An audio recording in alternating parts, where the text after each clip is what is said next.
Hello, hello, bonjour, ça fait, je sais, quelques semaines que je vous ai pas fait de vidéo. En vérité, j'en ai fait des vidéos. J'en ai fait une en extérieur, j'en ai fait une dans la voiture, une par semaine en fait, que j'ai édité, etc. Mais le son était tellement pourri que je me suis dit que j'allais pas vous infliger ça. Donc j'ai arrêté de faire des vidéos en attendant. Et là aujourd'hui, j'ai une bonne occasion pour faire une vidéo, c'est que quand je me suis réveillé ce matin, sur les miaulements de l'un de mes chats, très très fort, vers 7h30, que je commence à râler en me disant mais pourquoi le chat me réveille? Et ben en sortant du lit, j'ai mis mes pieds directement dans de l'eau. Donc de l'eau au sortir du lit au niveau des pieds, c'est bizarre. Et ben oui, je sais pourquoi le chat miaulait. L'entièreté de l'appartement était inondée. Donc certes on a eu une énorme pluie hier soir avec une moitié de tempête, mais c'était quand même beaucoup trop important. Impossible de trouver des fuites au niveau des murs, pas d'écoulement, on a épongé pendant 1 heure, ça ne s'arrêtait pas. Oh my god.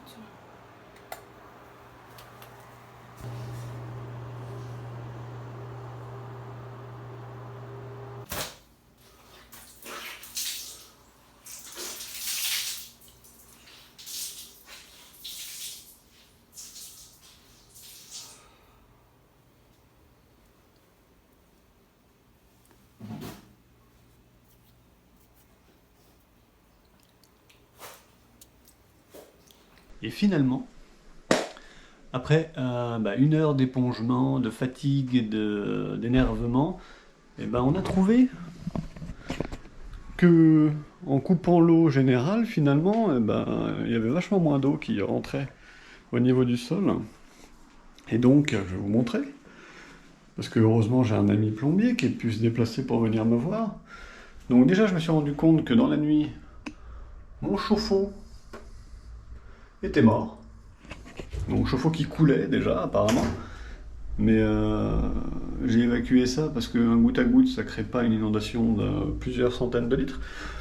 Et en fait, on s'est rendu compte que l'eau, elle venait de là. Voilà. Donc vous pouvez voir déjà que les travaux ont été faits à l'arrache.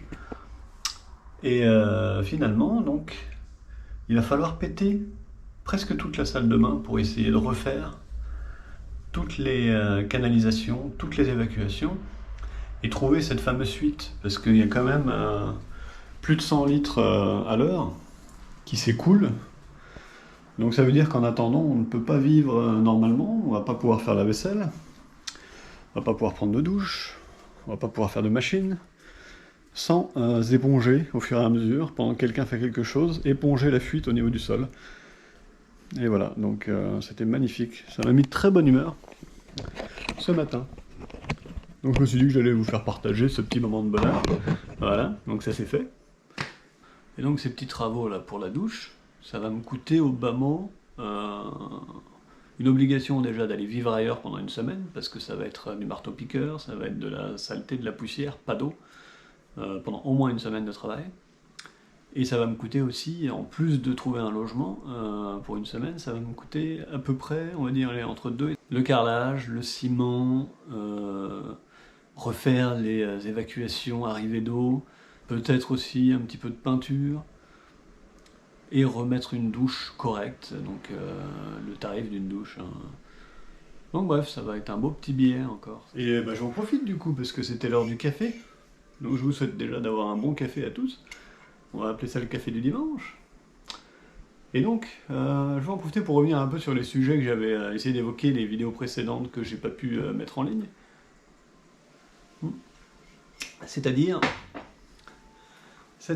ah oui, tiens, un événement marquant aussi la semaine dernière. Donc on est allé manger une petite pizza maison dans un petit restaurant qu'on connaît, très sympa, côté hollandais de Lille. Et au sortir de ce restaurant, on va dans un petit magasin d'informatique pour trouver des oreillettes pour le travail, parce que mon oreillette était morte. Et à peine rentré dans le magasin d'informatique, toute l'équipe se met à hurler. Ils ferment les rideaux électriques. They're holding up, they're holding up, they're holding up. Yeah, yeah. They're jumping on the matter boy going. Call the police, tell the police. No. Oh my God, they done gone. You can open the door. Yes, it's good. Yeah, everybody they come right down, shoot down. I think they done gone. Yes, it's good. God. Et en fait, ouais, on a évité un braquage à quelques mètres, une dizaine de mètres de là où on était. Un braquage à main armée. Donc 3 mecs cagoulés avec des guns. Ça aurait pu être nous. Donc si on est arrivé quelques minutes plus tard dans ce fameux magasin, peut-être qu'on aurait assisté ou on aurait été pris à partie dans un braquage à main armée. Donc voilà, tout ça pour dire que sur l'île, là, ça commence à devenir un petit peu stressant parce qu'il y a de plus en plus de braquages. C'est toutes les semaines, hein, des braquages à main armée dans les supérettes, les petits restos, etc. Donc bon, pour l'instant on croise les doigts, il ne nous est jamais rien arrivé au resto, on n'a jamais été braqué. Alors, en même temps il n'y a pas grand chose à voler, mais bon, on ne sait jamais ce qui peut arriver. On a toujours la GoPro d'allumer au resto pendant le service maintenant, donc peut-être vous aurez des images à un moment donné, on ne sait jamais.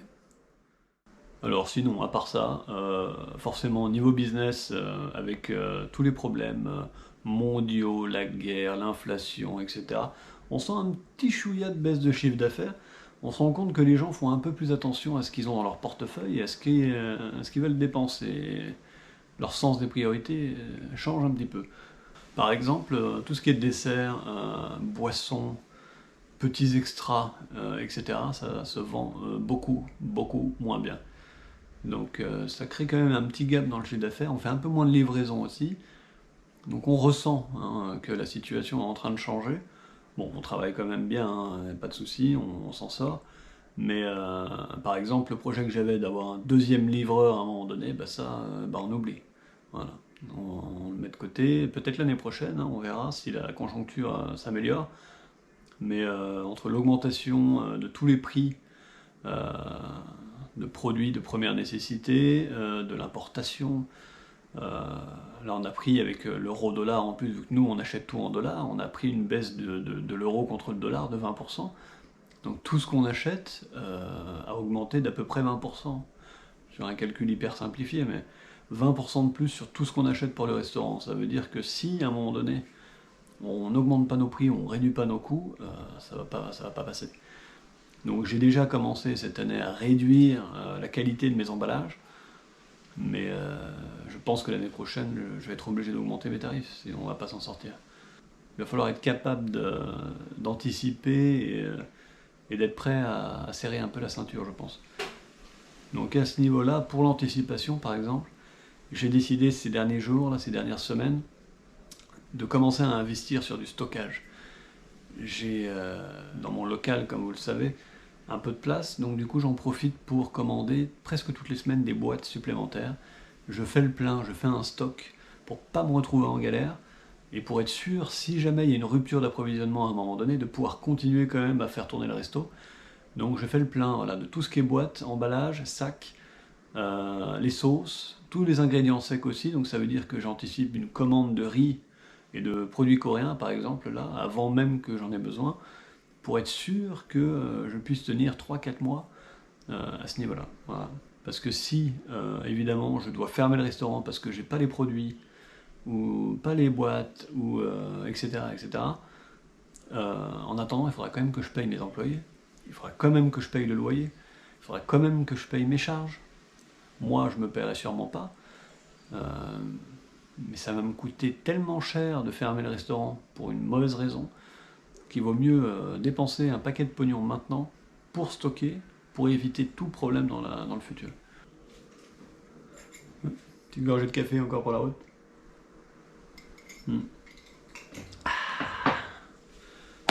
Voilà les amis, moi j'ai pas grand chose de plus à vous dire cette semaine, ou j'ai rien qui me vient en tête en tout cas.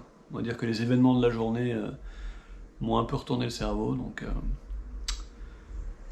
je vous dirai ce qui se passe dans les prochains jours. Je vous ferai une petite vidéo de l'avancement des travaux, vous serez content de voir ce qui se passe peut-être, et de l'endroit où on va être obligé de potentiellement vivre pendant une semaine ou 10 jours, ou en tout cas d'aller prendre des douches, hein, parce qu'il va bien falloir qu'on se lave quelque part. Donc voilà, allez, sur ces bonnes nouvelles, je vous souhaite une bonne fin de dimanche, et puis j'espère à très bientôt. Bye bye.